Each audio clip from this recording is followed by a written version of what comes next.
Hello everybody, today I want to tell you about how to download and install Facebook Lite on Android. Okay, now pay attention. You need to find your app, your Play Store. Okay, sorry, is here Play Store. Open your Play Store, and now when you are here in your search bar, you can write here. Okay, this is so bigger this mobile. Okay, Facebook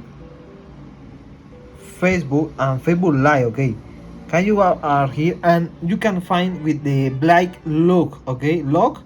Okay, symbol black, white. Now toast here and toast install. This is sorry, this is so big. Okay, Facebook Live is like Facebook, normal Facebook, but this is more, is smaller. Okay, in your height, in your weight, and your your your data is lower cost. Okay, I don't know, it's more fast. And this is all for this video. Remember toast in your download button. Okay, install. And this is all for this video. Sorry for my bad English, and have a good day. See you later.